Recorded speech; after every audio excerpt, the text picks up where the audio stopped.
I didn't mean to do this, but this will be in two parts. So the next thing we're talking about is file retention. There's a rule that I'll let you discover for how long you keep a client file generally after the termination of representation or the termination of the matter that you're representing the client on, some number of years after that event.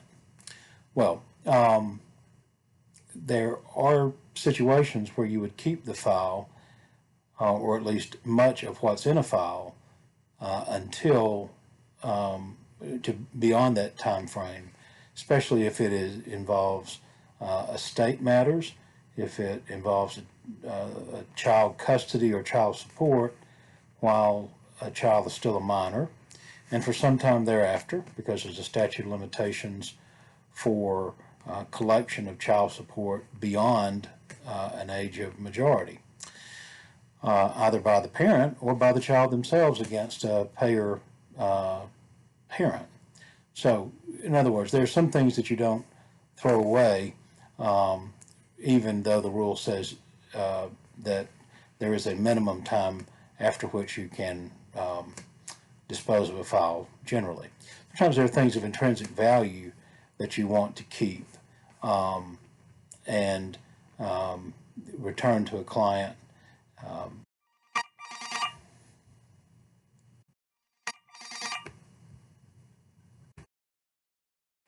My apologies. And sometimes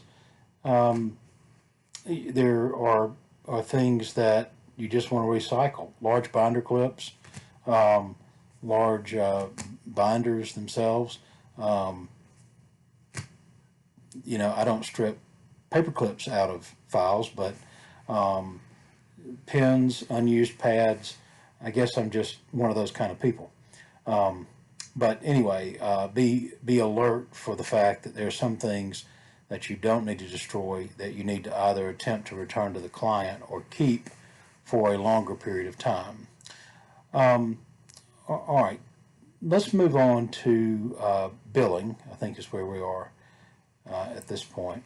I've posted resources for all these discussions, and billing is often a very sensitive subject because people want to know when they part with their money that they've gotten some value. When I do billing, it almost reads like a book. It takes extra time, but a client knows who I've talked to, what I've done, what I have researched, with whom I have met. Those sorts of things.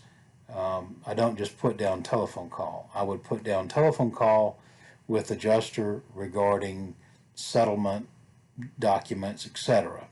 Or I would put down, you know, a telephone call with opposing counsel regarding a particular subject, so that as I look back, it is a way of refreshing what has gone on in the case.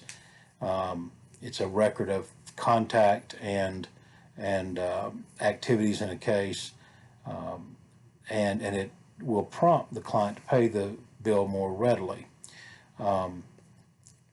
The article that talks about billing, it really speaks for itself, but it's common sense. There's a lot of controversy about whether I should bill a client for talking to my paralegal about things. Is that just office overhead? I mean, is that something that's part of the $300 an hour or whatever rate I might be charging them?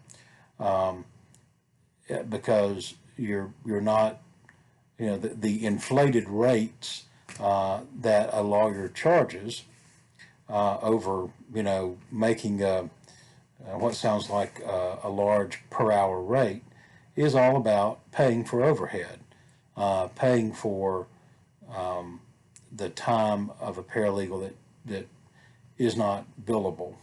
I certainly would not fault a client for wondering if they're getting their money's worth if I'm charging them to instruct my staff about how to do something.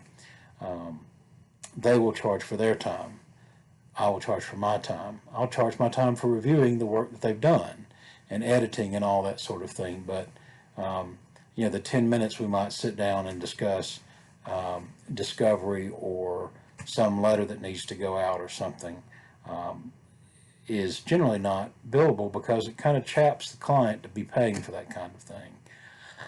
All right, so just be aware of the things that are mentioned in that article as a way to do billing that causes a bill to get paid. All right, finally, I want you to be aware of how we handle court conflicts when we are supposed to be two places at the same time, or when we are expected to be in places within a week that might be taken up with a trial, for instance. We might have a domestic docket that is called on a Monday and be expected to try multiple cases on that docket. At the same time, we may have some court appearance on a Tuesday or Thursday within that week, and we would need to be able to account for how we tend to respond to that. So you'll see that letter, and a letter should go out to all of the judges with whom you have court. This is the way Morgan County does it. If it is a domestic week or a civil jury week, civil non-jury week, criminal week, there will be a docket judge. There will be a judge where all the cases show up and they'll be farmed out to the other circuit judges. Sometimes that's not the way it works. That's not the way it works in Madison County, for instance. It may be coincidental that a couple of judges are having criminal jury trials at the same time, but not everyone in the courthouse is having criminal jury trials in the circuit court, for instance. But nonetheless, everybody with whom you have an appearance that week that could be preempted by what you're already doing from earlier in the week should get a letter. So let's say I've got two cases on a domestic docket, and I have a hearing on Tuesday in another courthouse. All right, so what I would do is I would write each of the judges involved. In our circumstance in Decatur, Morgan County, I could write the docket judge about those two cases. And it may be that I have to inform the court that I have two cases and I have a preference for which one I want to try. Which one is older, which one has minor children, that sort of thing.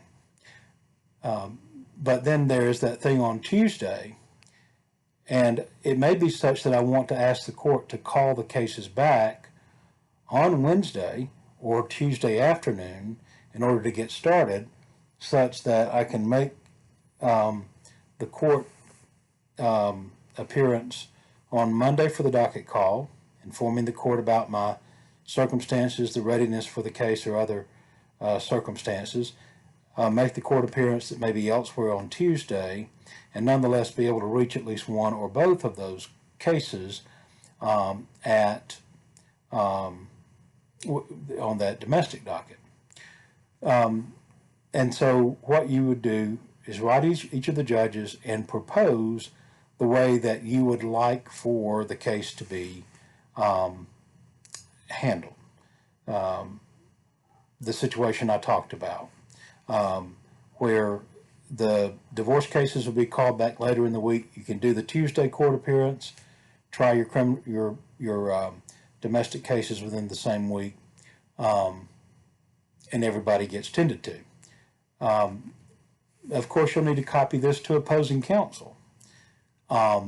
Maybe even some conversations need to precede doing the letter to clear things with counsel, so that you can say to the judge, I've already cleared with my opposing counsel in the domestic cases that it's okay with them if we call the cases on Wednesday or Tuesday afternoon or Thursday morning or something like that. You send that letter out, and so that everybody's on notice of what your situation is. And it then becomes the task of the judge to tell you if they object to the way you're proposing to handle things. So give notice to everybody that has a case that might be conflicted. Tell them what your plan is, and experience will tell you the best way to handle that. And then finally, be attentive to what the judge might say in response to your conflict letter. But the point is, don't simply just say, I got to be two places at once. If I'm busy trying a case that started on Monday, I guess I'll just call the judge and tell him I'm not going to be there. You want to give them advance notice by means of this letter explaining how you intend to cover all of your obligations with some accommodation and cooperation. So look at the file that I've attached that is an order from the Supreme Court that addresses court calendar conflicts, and it talks about several steps you would take in order to resolve the conflict. The letter that I've described, but ultimately, if it is an involved matter and you're not getting any resolution, you might file a motion to continue to address the court conflict because you realize that perhaps the case cannot all be attended to within 1 week, and you want to relieve yourself and the other side of the cost and expense and time of preparing for a case that you know won't be reached. And that just takes experience and time, learning how to manage your calendar, knowing how your judges work and what their preferences are. There are some general rules about scheduling cases that you ought to be aware of. Generally, older cases will be reached first, but let's say it's a domestic case. An older case that involves dividing property between two people with no minor children will not likely be tried ahead, even if it's older, than a case with an actual custody issue or support issues that have a greater human cost if they're delayed. Likewise, in criminal cases, generally the oldest cases, there's a preference for trying the older cases first.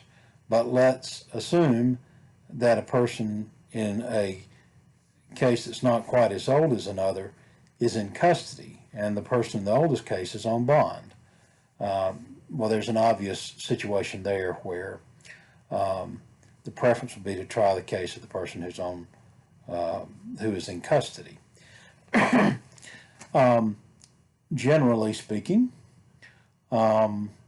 federal court might come ahead of state court proceedings. That's not written down anywhere, but there generally is less flexibility in federal court than in state court. But there again, your judges may have to get on the phone to one another and figure things out. Or you may need to file a motion to continue that may put everyone on notice of what's going on with your calendar. Generally, state court will trump municipal court. But let's imagine that you've got a case in municipal court where parties are going to be traveling from out of state and the thing's been continued 3 or 4 times. That just depends on your judges and how they handle things in the jurisdiction where you work. Generally, district court is trumped by circuit court. An exception may be a case that involves maybe the termination of parental rights, where there's some sense of urgency because a child needs to be placed for adoption, or some other thing is going on. Some people will say that probate court sort of is at or between the pecking order of circuit and district court. There again, a lot of things in probate court are very important. Support and allowances for the family of a surviving survivors of a deceased person. Perhaps something as serious as a conservatorship or guardianship, that someone's livelihood or safety needs to be attended to. Then suddenly those things become important just because of the human cost. Again, we could go through all kinds of examples, but this really boils down to just experience dealing with these scenarios and the preferences of judges. So I've talked through some things here about conflict resolution with court calendars. I'm going to I've posted a sample conflict letter, and then I've posted this order that deals with how conflicts are resolved in the event that